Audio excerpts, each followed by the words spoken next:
Hello students, I am Kunal दुआ from इकोविजनर and आज हम स्टार्ट करते हैं इंडियन इकोनॉमिक डेवलपमेंट का चैप्टर 3 का जो हमारे कुछ क्वेश्चंस रह गए थे, यानी part B, LPG chapter, liberalisation, privatisation and globalisation. तो 5 हो गए थे हमारे। क्वेश्चन 6 से देखते हैं अभी हम। तो क्वेश्चन कहता है कंसेप्ट ऑफ ग्लोबलाइजेशन। तो देखो नाम से ही लग रहा है ग्लोबल, यानी कि हमारी इकोनॉमी का वर्ल्ड की इकोनॉमी के साथ मिक्स होना या इंटीग्रेट होना, इसे बोलते हैं हम globalisation. Integrating our economy with world economy. तो गवर्नमेंट ऐसी कई पॉलिसियां बनाती है जिससे हमारी वर्ल्ड के साथ ज़्यादा इंटरेक्शन हो, आना जाना हो, ट्रेड हो, इस टाइप की चीज़ें। Greater interdependence and integration.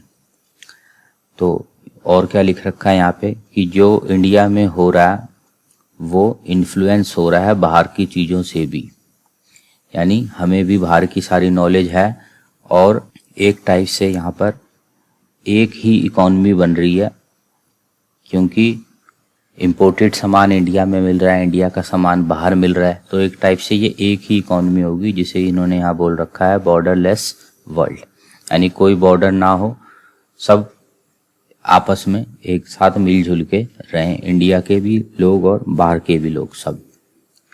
Main बात है इंटरेक्शन हो, आना जाना हो, इंपोर्ट एक्सपोर्ट हो, बिजनेस हो, ये सब, टूरिज्म हो, तो ये सब चीज़ें आ गई ग्लोबलाइजेशन में। अगला इसी के अंदर फिर टॉपिक आता है आउटसोर्सिंग, यानी कि हम काम ही अपना किसी दूसरे देश के लोगों को दे देते हैं। मेन काम कंपनी अपना खुद करती है और बाकी जो थोड़े हल्के काम होती हैं वो आउटसोर्स कर देती है, यानी किसी और को दे देती है। जैसे तुमने देखा होगा आजकल इंडिया में, हमारे दिल्ली, गुड़गांव में कई कॉल सेंटर बने हुए हैं जहाँ पे यूएस की कंपनियों की कॉल्स अटेंड हो रही हैं। कस्टमर केयर की कॉल हो गई, या किसी को लीगल एडवाइस चाहिए, या कोई सॉफ्टवेयर रिलेटेड कोई प्रॉब्लम है, एडवर्टाइजमेंट के कॉन्ट्रैक्ट्स हैं, यानी कि यूएस में कंपनियां अपना मेन काम कर रही हैं और जो थोड़ा हल्का काम हो गया, जहां लेबर चाहिए, वो इंडिया को दे देती हैं, क्योंकि उन्हें पता है यहाँ पे लेबर सस्ती है और ये काम यहीं से ही मैनेज हो जाएगा। तो ये हो गया हमारा voice based business process outsourcing, जिसे हम बोलते हैं बीपीओ या कॉल सेंटर। तो सारे रिकॉर्ड्स बनाना, अकाउंट्स बनाना या छोटे छोटे ऐसे काम वो इंडिया को दे देते हैं।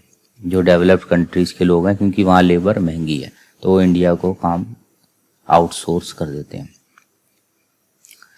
तो कहते हैं काफ़ी कंपनियां कर रही हैं इंडिया को आउटसोर्स, क्योंकि हमारे यहाँ सस्ती कॉस्ट पे और अच्छी स्किल्स वाली लेबर मिल जाती है।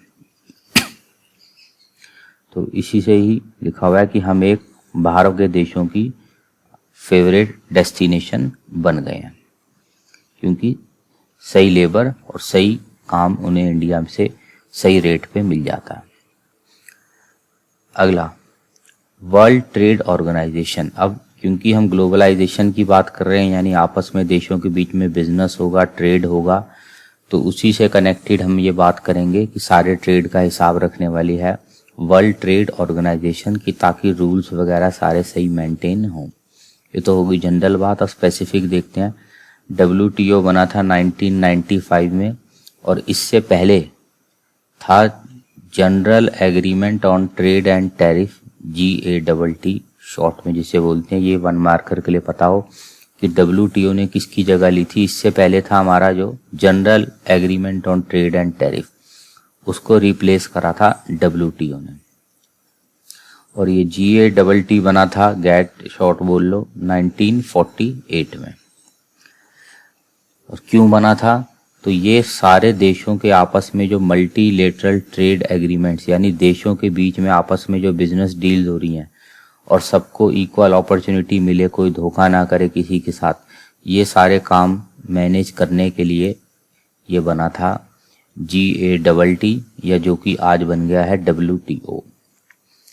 तो रोल ऑफ WTO क्या क्या इसे करना है? तो एक रूल्स बनाता है बिजनेस करने के, जहाँ पे कोई एक दूसरे के ऊपर आर्बिट्रेरी रिस्ट्रिक्शंस, मतलब बेवजह की रिस्ट्रिक्शन लगा के किसी और का नुकसान ना करे, फेयर डील हो। WTO ये ध्यान रखता है। दूसरा ये चाहता है कि सब देशों का बिजनेस प्रोडक्शन सब अच्छा हो, ऑप्टिमम यूटिलाइजेशन हो। जिसका मतलब है मान लो हमारे पास कोई लेबर हमारे पास कोई प्रोडक्ट है, बहुत सरप्लस प्रोडक्शन करने की कैपेसिटी है, पर हमारे यहाँ इतना बिकता नहीं है, तो फिर हम चाहें तो वो अपना सरप्लस माल बाहर बेच सकें। ऐसी सब देश कर सकें ताकि सबका भला हो मिलजुल के। अच्छा, फिर उसके बाद अगला पॉइंट, ये ट्रेड्स ये जो है हमारा WTO का एग्रीमेंट, ये ट्रेड इन गुड्स हो या सर्विसेज हो, सभी का ध्यान रखता है। और removal of tariff as well as non tariff barriers, ये लास्ट हमने टॉपिक पढ़ा था पिछली वीडियो में कि कई लोग इंपोर्ट्स पे टैक्सेस लगा देते हैं, जिसे हम टैरिफ्स बोलते हैं, या कोटा लगा देते हैं। तो WTO ने कहा ये सब छोड़ो, सब एक दूसरे का, तुम भी उसके ऊपर टैक्स मत लगाओ और वो भी तुम्हारे ऊपर ना लगाए, ताकि दोनों देश का बिजनेस बढ़े। And providing greater market access to all members, मतलब एंट्री वो हमारे देश में कर सके, हम उसके देश में कर सके, उसका भी भला हमारा भी भला। और क्योंकि हम WTO के मेंबर हैं तो हमने भी WTO की बात मानी, अपनी कमिटमेंट पूरी करी लिबरलाइजेशन की, और हमने भी अपने देश में से हटा दी क्वांटिटेटिव रिस्ट्रिक्शंस, भाई इससे ज़्यादा हम माल नहीं मंगाएंगे, वो हटा दी। और अपने जो टैरिफ्स थे यानी इंपोर्ट के ऊपर टैक्सेस, वो भी बहुत कम कर दिए।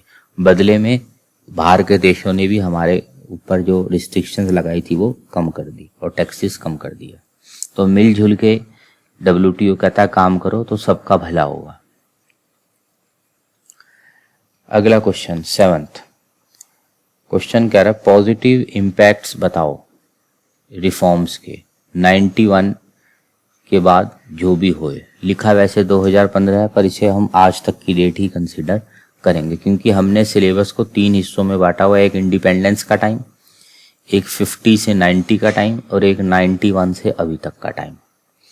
अब स्टैटिस्टिक्स हमारे पास वैसे मेन जो है 2015 तक के हैं, इसलिए हम यहाँ लिख देते हैं। बाकी जो भी आज भी कुछ नई बातें आ रही हैं वो भी सिलेबस में हैं, तो वो हम देखेंगे अभी। जैसे डिमोनेटाइजेशन आया, GST आया, तो ये सब चीज़ें भी हैं सब।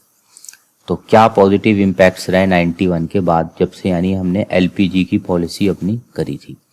तो GDP देश का हमारा अच्छा बढ़ रहा है। पहले 5.6% की ग्रोथ थी, अब 8.2 है हुई है, तो अच्छा है।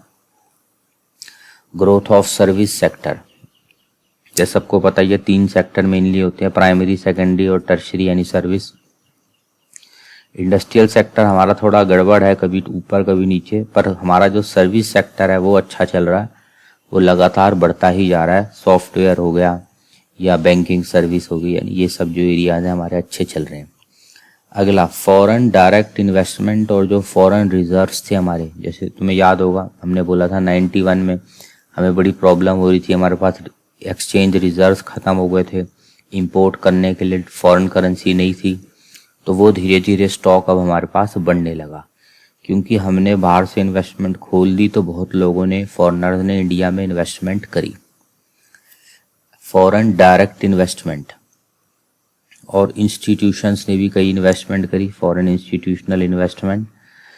अब इसकी डिटेल BOP फॉरेक्स चैप्टर में देख सकते हो, FDI या पोर्टफोलियो इन्वेस्टमेंट या डायरेक्ट इन्वेस्टमेंट में क्या फ़र्क होता है, ये हम कर चुके हैं मैक्रो इकोनॉमिक्स में। तो थोड़ा बहुत देखो यहाँ ये आइडिया हो कि हमारी $100 मिलियन थी कभी 90 में, और वो इंक्रीज होके हो गया 36 बिलियन। एग्जैक्ट तो नहीं, पर मोटा मोटा थोड़ा ध्यान रखना। फॉरेन एक्सचेंज रिजर्व्स हमारे कभी थे 6 बिलियन उस वक्त, और आज हो गए हैं 321 बिलियन। आज तो नहीं, मतलब ये 2014-15 की बात है, आज तो खैर 400 से भी प्लस ही हैं। बाकी चेंज होता रहता है। ये जो हमारे एक टाइप से गुल्लक हो गई है, रिजर्व हो गई, सेफ्टी रिजर्व। और वर्ल्ड में काफ़ी अच्छी रैंक हमारी है अगर हम बात करें टोटल फॉरेन एक्सचेंज रिजर्व्स के मामले में। तो ये FDI या फॉरेन जो हमारे रिजर्व्स थे उस मामले में बड़ा पॉजिटिव पॉइंट रहा। अगला एक्सपोर्ट्स हमारे बहुत ज़्यादा बढ़ गए, हम बल्क में एक्सपोर्ट कर रहे हैं आजकल। खासकर जो हो गया हमारा इंजीनियरिंग गुड्स हो गए, IT सॉफ्टवेयर, टेक्सटाइल, इन सब के अच्छे एक्सपोर्टर हम बन गए। इन्फ्लेशन के ऊपर काबू आ गया, क्योंकि अब हमें काफ़ी चीज़ों की टेक्नोलॉजी समझ आ गई है, कॉस्ट हमने अपनी कम कर ली है, कुछ बाहर से भी माल मंगवा लेते हैं बेवजह के। अब हम नोट भी ऐसे प्रिंट नहीं कर रहे जो प्राइस राइज हो, तो इससे इन्फ्लेशन हमारा कंट्रोल में आ गया। अगला क्वेश्चन कह रहा है एक्सप्लेन क्रिटिसिज्म, यानी नेगेटिव बातें क्या क्या रही 91 के बाद वाली जो हमारी पॉलिसी रही एलपीजी की। First, growth and employment.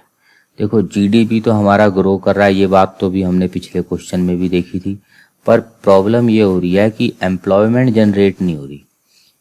अब ऐसा कैसे हो सकता है? तो इसका एक पर्टिकुलर नाम होता है जो यहाँ लिखा भी हुआ है, जॉबलेस ग्रोथ। अब देखो, मान लो तुम अगर अपनी फैक्ट्री में बहुत सारी मशीन्स का इस्तेमाल करोगे, टेक्नोलॉजी का इस्तेमाल करोगे, तो क्या होगा? प्रोडक्शन तो तुम्हारी बढ़ जाएगी, पैसा भी कमा लेंगे हम, लेकिन क्योंकि हमने बहुत सारी मशीनें लगा ली तो वहीं हमें लेबर की अब जरूरत ज़्यादा नहीं है, तो लेबर रिक्वायरमेंट हमारी कम होती जा रही है। तो बड़ी बड़ी कंपनियां अच्छी प्रोडक्शन कर रही हैं और पैसा भी कमा रही हैं, देश में पैसा आ रहा है, पर इसे हमने, क्योंकि वो लोग लेबर का इस्तेमाल कम कर रहे हैं, टेक्नोलॉजी का ज़्यादा हो रहा है, कैपिटल इंटेंसिव टेक्निक्स ज़्यादा लगा रहे हैं, तो इसलिए नौकरियां जनरेट नहीं हो रही। और प्लस एक जो मेन बात है कि हमारा सर्विस सेक्टर ज़्यादा ग्रो कर रहा है, और सर्विस सेक्टर जैसे सॉफ्टवेयर वगैरह हो गया, अभी हमने पीछे देखा था बीपीओ, वहाँ ज़्यादा नौकरियां जनरेट नहीं होती। पैसा तो आता है हमारे पास पर ज़्यादा जॉब्स नहीं होती उसमें। लेकिन अगर मैन्युफैक्चरिंग सेक्टर हमारा अच्छा हो जाता, यानी माल बनता, यहाँ पैक होता, सब कुछ होता, तो फिर उसमें एम्प्लॉयमेंट ज़्यादा होती है। यानी इंडिया में ये प्रॉब्लम आ गई, सर्विस सेक्टर के ज़्यादा बढ़ने से इकॉनमी ग्रो कर रही है, या बड़ी बड़ी कंपनियां ग्रो कर रही हैं ज़्यादा मशीनें लगाने से, पर जॉब्स क्रिएट नहीं हो पा रही, क्योंकि मैन्युफैक्चरिंग सेक्टर जो है छोटी मोटी कंपनियों वाला, वो इतना अभी ग्रो नहीं कर पा रहा है, तो इसे बोलते हैं जॉबलेस ग्रोथ। तो ये पहली प्रॉब्लम इंडिया के साथ। अब नेक्स्ट देखते हैं एग्रीकल्चर में क्या प्रॉब्लम हुई इंडिया में इन रिफॉर्म्स में। तो रिफॉर्म्स ने देखो एग्रीकल्चर पे फोकस किया ही नहीं। ग्रीन रेवोल्यूशन जो पिछले चैप्टर में हमने देखा था वो हुआ, फिर हमने वहाँ से अपना ध्यान ही हटा दिया एग्रीकल्चर के ऊपर से। तो देखो एलपीजी में कहीं भी अभी तक भी देखो हमने एग्रीकल्चर की बात नहीं करी। तो गवर्नमेंट ने अपना एग्रीकल्चर के ऊपर जो इन्वेस्टमेंट करनी थी वो कम कर दी, फोकस ज़्यादा नहीं दिया। जैसे इरिगेशन फैसिलिटी हो, गांव में रोड बने, बिजली मिले, तो वो सब इन्वेस्टमेंट कम कर दी, जिससे एग्रीकल्चर की ग्रोथ कम हो गई। रिमूवल ऑफ सब्सिडीज हटा दी, तो किसानों की कॉस्ट बढ़ गई, तो उससे किसानों को लॉसेज होने लगे। अब डब्ल्यूटीओ ने हमें बोला था कि आपको अपने सारी रिस्ट्रिक्शंस, इंपोर्ट के ऊपर टैक्सेस, वो सब हटाने पड़ेंगे, तो हमने हटा दिए वो, उसकी डब्ल्यूटीओ की बात मान के। अब दिक्कत ये हो गई कि बाहर से इंपोर्टेड माल भी इंडिया में आ रहा है, और हमारे फार्मर्स का जो माल है वो है लो क्वालिटी का, और बाहर से माल आ रहा है वो भी सस्ते रेटों पे, क्योंकि पहले तो हमने उन पे टैक्सेस लगा रखे थे इंपोर्ट पे, तो वो महंगा था तो कोई लेता नहीं था। अब वो टैक्स हटाने से सस्ता हो गया, तो हमारे किसानों का माल कम बिकता है, और बाहर का इंपोर्टेड माल जिसकी क्वालिटी थोड़ी अच्छी है हमारे किसानों से और रेट भी कम है उसके, तो वो ज़्यादा बिकता है, इसलिए हमारे किसानों को और ज़्यादा लॉसेज होने लग गए। डब्ल्यूटीओ के जो रूल था कि अपनी इंपोर्ट ड्यूटीज़ हटाओ, खुल के इंपोर्ट होने दो देश में, तो हमारे देश के किसानों का इससे लॉस होने लगा। फिर शिफ्ट टूवर्ड्स कैश क्रॉप, ये बात हम पहले भी देख चुके हैं एक बार स्टार्टिंग में, कि हमारी फोकस क्योंकि यही था ज़्यादा से ज़्यादा एक्सपोर्ट करना है, एक्सपोर्ट प्रोडक्शन स्ट्रेटेजी बनाई थी हमने। यानी जो माल बाहर डिमांड हो रहा है फॉरेन कंट्रीज में, ये जो इजीली हमें कैश दिलवा दे, वो माल उगाओ, और फूड वूड को छोड़ो क्योंकि उसकी ज़्यादा डिमांड बाहर नहीं है, तो वो एक्सपोर्ट हम नहीं कर रहे। तो प्रोडक्शन ऑफ कैश क्रॉप्स बढ़ गई, जैसे कॉटन, जूट, ये सब। और क्योंकि हमारे देश के किसानों ने फोकस अपना चावल, आटा, गेहूं इन सब से हटा दिया, तो खाने पीने वाला सामान कम होता जा रहा है। तो इससे किसानों की हेल्थ भी अच्छी नहीं हो रही, क्योंकि उन्हें ज़्यादा सामान खाने को नहीं मिल रहा, तो उससे उनकी प्रोडक्टिविटी भी कम हो रही है। और पांचवा पॉइंट, क्योंकि फूड खाने पीने वाला अब कम हो गया हमारे देश में, क्योंकि हमने कैश क्रॉप्स यानी जो बाहर बिके ये जूट वगैरह इस पे फोकस कर दिया, और खाने पीने का सामान जो है गेहूं चावल वगैरह उसकी प्रोडक्शन कम कर दी, तो माल कम हो गया, ऊपर से सब्सिडी भी हट गई। और क्योंकि माल गेहूं चावल अब कम है तो जो चीज़ कम होती है तो फिर उसके रेट बढ़ जाते हैं, इससे इनके रेट ये बढ़ गए फूड ग्रेन्स के। आगे देखते हैं। तीसरा नेगेटिव इम्पैक्ट की हम बात कर रहे हैं इंडस्ट्री के ऊपर, यानी हमारे जो बिजनेस है मैन है उसके ऊपर क्या इम्पैक्ट पड़ा।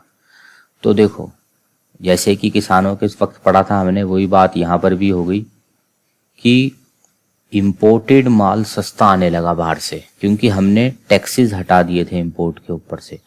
तो सब लोग इंडिया के क्या करने लगे, इम्पोर्टेड माल खरीदने लग गए, और इंडिया के डोमेस्टिक गुड्स यानी इंडिया में बने माल की डिमांड कम हो गई।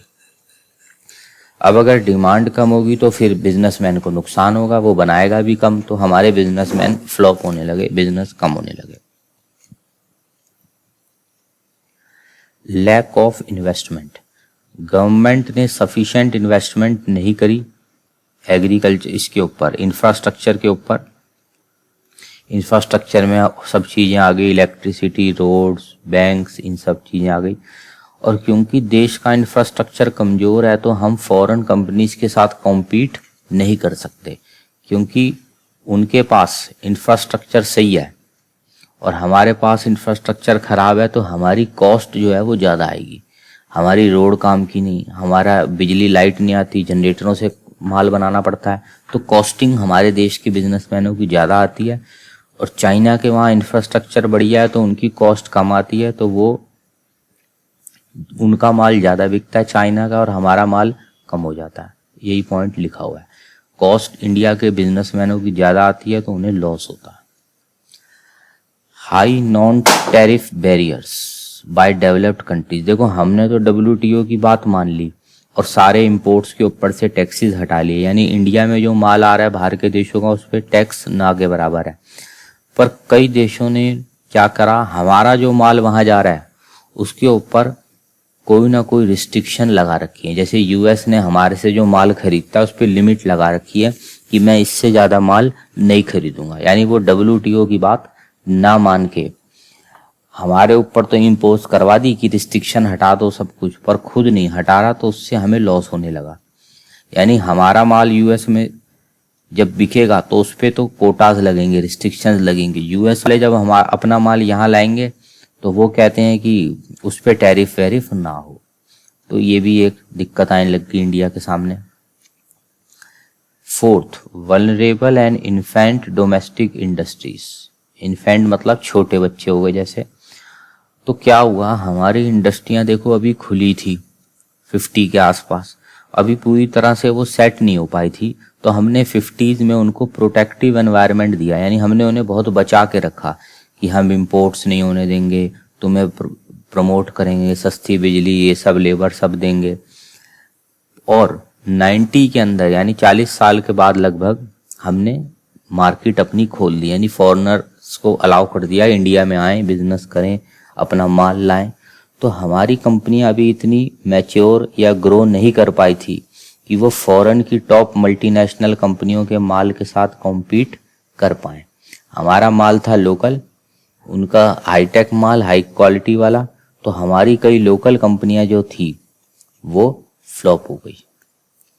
हमारी टेक्नोलॉजी पुरानी थी, कॉस्टिंग हमारी ज़्यादा थी, क्वालिटी हमारी कम थी, तो बाहर का माल आते ही वो हमारी कंपनियां बंद हो गई। जैसे सिंपल एग्जांपल बताऊं, पुराने टाइम में हमारा टीवी होता था BPL का, ऐसी सॉफ्ट ड्रिंक में एक होती थी कैंपा कोला। तो ये जब फॉरेन कंपनीज आई तो हमारी कंपनियां इनके सामने लड़ाई नहीं कर पाई और वो बंदी हो गई कंपनियां। तो डोमेस्टिक इंडस्ट्रीज जो हमारी थी यानी इंडिया की, उन्हें काफ़ी नुकसान उठाना पड़ा क्योंकि फॉरेन की कंपनियों ने कब्जा कर लिया हमारे देश के ऊपर। फोर्थ, डिसइन्वेस्टमेंट, मतलब गवर्नमेंट, ये वर्ड पहले भी हमने देखा है, गवर्नमेंट अपना जो कंपनियां हैं, अपने जो पब्लिक सेक्टर एंटरप्राइजेज हैं अपनी, उनको प्राइवेट लोगों को बेच रही है। तो ये कैसा रहा इसके बारे में देख लेते हैं। गवर्नमेंट ने जैसे लास्ट इन्फॉर्मेशन हमारी एनसीईआरटी में 2017-18 में टारगेट रखा था 1 लाख करोड़ का हम शेयर्स बेच देंगे अपना हिस्सा, और हमने लगभग इतना बेच भी दिया, क्योंकि गवर्नमेंट सोच रही थी अब हम अपना पैसा यहाँ से निकाल लेते हैं, ये सेक्टर ये एरियाज तो प्राइवेट लोग भी संभाल लेंगे, हम कहीं और अपना पैसा इन्वेस्ट करते हैं। पर कईयों ने इसमें एक कमी निकाली कि जो गवर्नमेंट ने अपने ये बिजनेस बेचे हैं, पब्लिक सेक्टर एंटरप्राइजेस के शेयर्स बेचे हैं या कंपनियां अपनी बेची हैं, वो बहुत अंडर वैल्यूड रेट पे बेची हैं, यानी बहुत सस्ते में बेची हैं।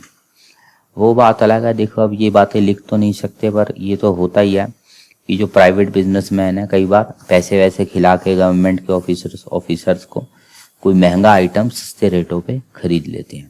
तो ये एक प्रॉब्लम हमें नज़र आई। तो उसकी वजह से देखो उस ऑफिसर ने तो गवर्नमेंट के कमा लिया, पर सरकार को ओवरऑल देखें तो लॉस हो गया कि मान लो 100 करोड़ की कोई कंपनी गवर्नमेंट की, उसने 50 करोड़ में प्राइवेट लोगों को बेच दी। और दूसरी प्रॉब्लम यहाँ ये आ रही है, कई लोग कह रहे हैं कि जो ये पैसा आया गवर्नमेंट ने अपनी कंपनियों का हिस्सा जो बेचा, उस पैसे से गवर्नमेंट ने कोई ढंग का इंफ्रास्ट्रक्चर पे खर्च नहीं किया, कोई अच्छा इंफ्रास्ट्रक्चर नहीं बना, और ये अपने रोज के खर्चों में ही गवर्नमेंट ने पैसा वेस्ट कर दिया। जो गवर्नमेंट के रूटीन खर्चे हैं उसी में ही यूज कर लिया ये पैसा, और कुछ इंफ्रास्ट्रक्चर बने अच्छा देश में वो नहीं हुआ, कुछ लोगों का ये कहना है। क्योंकि अभी हम नेगेटिव पॉइंट्स पढ़ रहे हैं तो इसलिए नेगेटिव बातें देखते हैं। अगला, रिफॉर्म्स एंड फिस्कल पॉलिसीज। अब फिस्कल पॉलिसी देखो फिर वही बात है, मैक्रो इकोनॉमिक्स की फिस्कल पॉलिसी का यहाँ रोल आ रहा है कि फिस्कल पॉलिसी में हमने देखा है गवर्नमेंट के कुछ टैक्सेस होते हैं और कुछ खर्चे होते हैं। अब क्या हुआ, हमने टैक्सेस तो अपने कम कर दिए, ये सोच के कि क्या पता इससे लोग अब टैक्स देना बढ़ा दें कि भाई टैक्स की परसेंटेज कम है तो अब ज़्यादा टैक्स लोग भर सकेंगे, क्योंकि उन्हें लगेगा बल्कि बड़ी छोटी वैल्यू ही है। पहले टैक्स रेट बहुत ज़्यादा थे तो ज़्यादातर लोग सोचते थे छोड़ क्या टैक्स बनना, चोरी कर लेते हैं टैक्स की। पर अगर बहुत कम परसेंटेज हो जाए तो बंदा सोचता है चोरी क्या करनी, पे कर ही दूँ। तो ये हमारा प्लान था, पर ये कामयाब हुआ नहीं, कोई खास रेवेन्यू हमारे पास आया नहीं।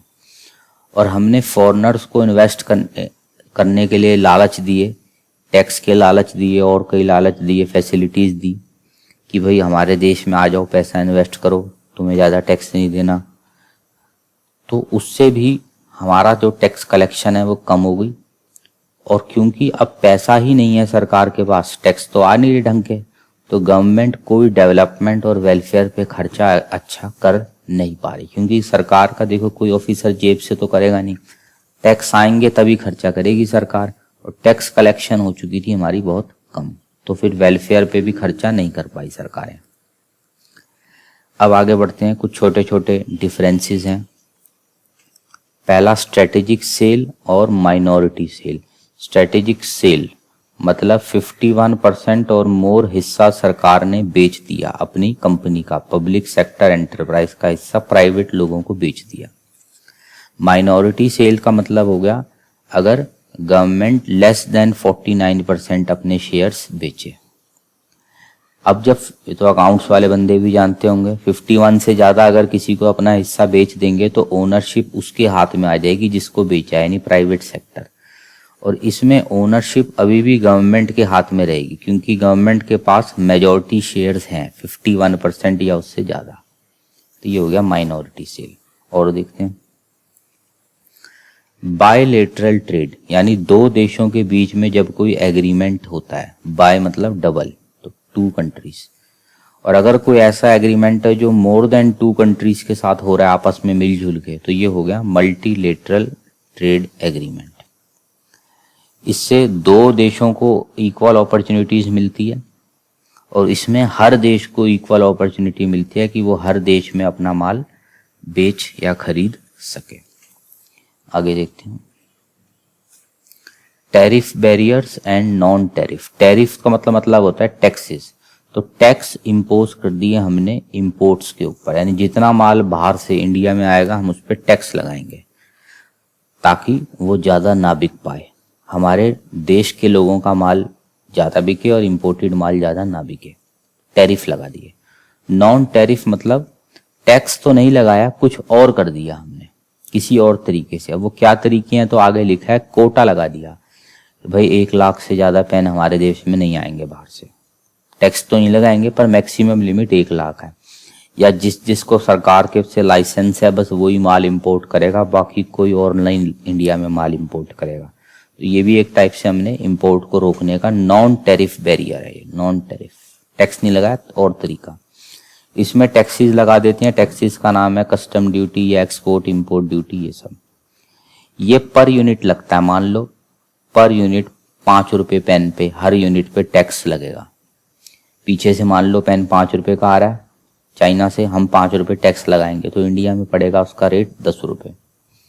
ये क्वांटिटी या क्वालिटी के ऊपर लगता है, भाई 1 लाख से ज़्यादा पेन नहीं आएंगे, या इस क्वालिटी के पेन, मान लो बॉल पेन वो सिर्फ इतने आएंगे, या बॉल पेन आएंगे ही नहीं, सिर्फ ये वाली क्वालिटी के पेन आएंगे, मतलब टैक्स के सिवाय जो बैरियर्स हैं। नेक्स्ट देखते हैं, अगला है डीमोनेटाइजेशन के ऊपर नोट। अभी देखो इसमें से कोई छोटी बात या 1 मार्कर या कोई बड़ा भी पूछा जा सकता है। तो देखो सबसे पहले तो डेट याद रखनी है, 8 नवंबर 2016 को हमने 500 और 1000 के नोट गवर्नमेंट ने बंद कर दिए थे।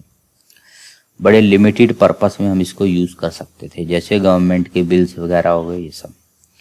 तो ये अमाउंट था 86% ऑफ टोटल जो हमारे देश का पैसा है, उसका 86% वैल्यू 500 और 1000 के नोट ही थे, तो वो बंद हो गए थे और सबको ये अपने बैंकों में जमा करवाने थे पैसा।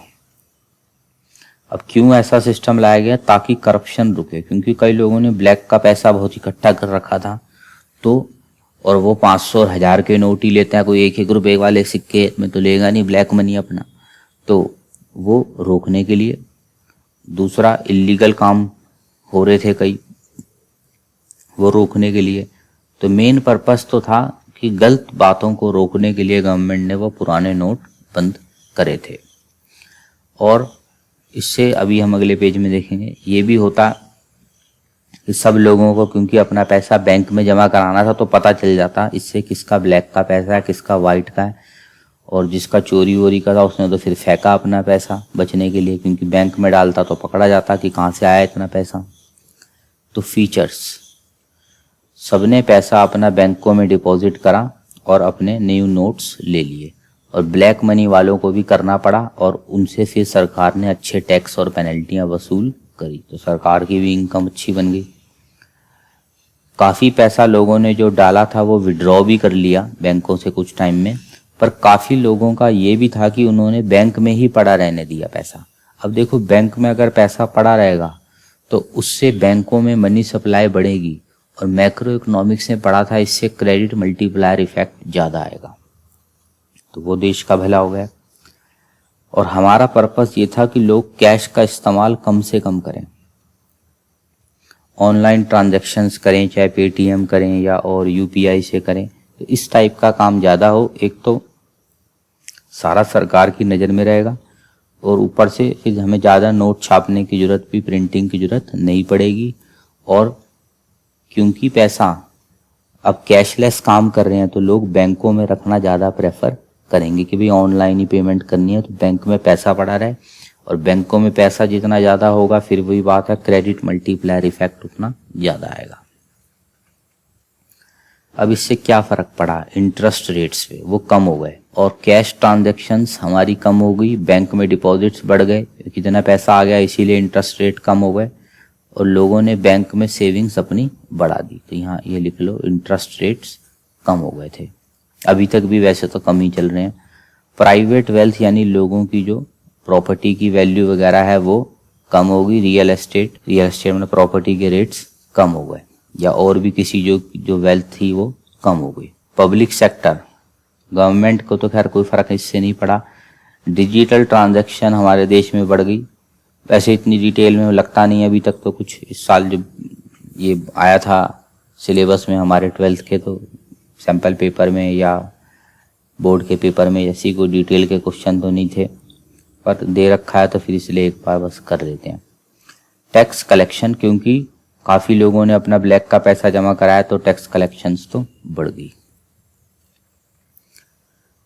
अगला GST, goods and service tax, date है इसकी 1 जुलाई 2017, ये ध्यान रखना। तो मेन इसकी बात है वन नेशन वन टैक्स। पहले बहुत सारे टैक्स होते थे इंडिया में, बिजनेसमैन परेशान था टैक्स की, इधर ऑफिस उधर ऑफिस में धक्के खा खा के, तो अब एक ही टैक्स कर दिया। तो इससे पर्पस क्या था इसका कि बिजनेसमैनों की लाइफ थोड़ी इजी हो जाए। अच्छा, सिंगल टैक्स यानी एक ही टैक्स लगेगा गुड्स एंड सर्विसेज के ऊपर, बजाय कि अलग अलग सेंट्रल गवर्नमेंट के अलग टैक्स, स्टेट गवर्नमेंट के अलग टैक्स, ये सब नहीं। यूनिफाइड मार्केट मतलब सिंगल मार्केट। देखो पहले क्या था, दिल्ली गवर्नमेंट के अलग टैक्स हैं, हरियाणा गवर्नमेंट के अलग टैक्स हैं, तो दिल्ली का रेट अलग, हरियाणा का अलग, तो ऐसे अलग अलग चक्कर पड़ता था, अलग अलग मार्केट थी। पर अब सिंगल हो गई है, यूनिफाइड मार्केट। अब टैक्स कंप्लायंस यानी टैक्स भरना, रिकॉर्ड बनाना, ये सब इजी हो गया। टैक्स ऑन टैक्स नहीं होता, ये भी मैं समझाऊंगा क्या होता है। जैसे मान लो किसी ने प्लास्टिक खरीदा, ए ने प्लास्टिक बेचा बी को, बी ने पेन बना के बेचा सी को, सी ने पेन बेचे मान लो कंज्यूमर को। तो पहले क्या होता था, ए ने जब प्लास्टिक इसको बेचा है तब टैक्स लगा, फिर इसने जब वो प्लास्टिक पेन कंपनी को बेचा, इसने पेन बनाया, इसने दुकानदार को बेचा, फिर इस पे टैक्स लगा। तो क्या हो रहा था, टैक्स वैल्यू के ऊपर फिर से टैक्स लग जाता था। मान लो इसने 10 रुपए का माल इसको बेचा, इसको टैक्स लगा के पड़ा 11, इसने 11 का माल इसको बेचा मान लो 20, तो 11 के ऊपर ये टैक्स दे रहा है, जबकि 11 में 1 रुपए तो टैक्स की वैल्यू जुड़ी हुई है। फिर ये आगे कस्टमर को माल बेच रहा है, फिर इस पे टैक्स लग रहा है 20 के ऊपर। तो टैक्स के ऊपर टैक्स हो रहा था पहले, वो खत्म करने के लिए गवर्नमेंट ने जीएसटी का सिस्टम स्टार्ट करा। और यहाँ पे ये थोड़ा वर्ड ध्यान रखना है, 17 इनडायरेक्ट टैक्सेस को अब खत्म कर दिया और 23 अलग अलग टाइप के सेस लगते थे जो टैक्स की वैल्यू के ऊपर कुछ परसेंटेज चार्ज करती थी। अगर तुम्हें पुराने बिल कोई पड़े हो, तुमने देखे हो, तो उसमें ऐसे लिखा होता था एजुकेशन सेस और ये सब, स्वच्छ भारत, तो ये सब अब खत्म करके सिर्फ एक जीएसटी कर दिया है, जिसके अंदर 2 हिस्से हैं, एक सेंट्रल जीएसटी, एक स्टेट जीएसटी। यानी ये पैसा सरकार को, सेंट्रल गवर्नमेंट को मिलेगा और ये पैसा स्टेट गवर्नमेंट को मिलेगा। तो हर लेवल पे वैल्यू एडिशन पे, टोटल वैल्यू पे नहीं चार्ज होगा। फिर से देखो मैक्रो इकोनॉमिक्स बीच में आ रही है, तुम्हें आउटपुट या प्रोडक्ट मेथड का ध्यान करना है। इसमें एक होता है वैल्यू ऑफ आउटपुट, उसमें से इंटरमीडिएट कंजम्पशन हट जाती है और फिर आता है वैल्यू एडिड। तो अब जो टैक्स है वो वैल्यू एडिड पे लगेगा, इस पे वीओ पे नहीं लगेगा, ताकि डबल टैक्स ना हो जाए। अब इससे क्या बेनिफिट होगा, देखो ओवरऑल टैक्स कम होगा, कोई हिडन टैक्स नहीं है क्योंकि एक ही टैक्स है, एक सिंगल मार्केट बनेगी। और क्योंकि टैक्स कम है तो हमारे पास पैसा खर्चने के लिए ज़्यादा होगा, बिजनेस इससे देश में ज़्यादा होंगे, नौकरियां ज़्यादा होंगी, बिजनेस ज़्यादा होंगे तो माल ज़्यादा बनेगा, माल ज़्यादा बनेगा तो नौकरियां ज़्यादा हमें देनी पड़ेंगी, लोगों को अपॉर्चुनिटीज एम्प्लॉयमेंट की बढ़ेंगी। अगला देखो, चैप्टर तो हमारा खत्म है, लास्ट में बस इनपुट आउटपुट वाली जो एक टॉपिक हम हर क्लास के बाद मैंने कहा था मैं कराऊंगा, आज देखते हैं क्या है। तो देखो एक बड़ा सिंपल सा एग्जांपल है, लाइफ में ये भी काम आता है। तो काफ़ी एग्जांपल ही मैं रियल लाइफ वाले या कुछ प्रैक्टिकल से यहाँ पे लिखता हूँ कि मान लो एक 6 फुट की हाइट का बंदा है और दरवाज़ा सामने 5 फुट का है और वो अकड़ के खड़ा हो जाए वहाँ पे, तो मैं क्यों झुकूँ, मैं नहीं झुकूंगा, मैं बगैर झुके ही जाऊंगा। तो इससे देखो क्या होगा, एक तो टाइम वेस्ट होगा और चोट भी लग सकती है उसको।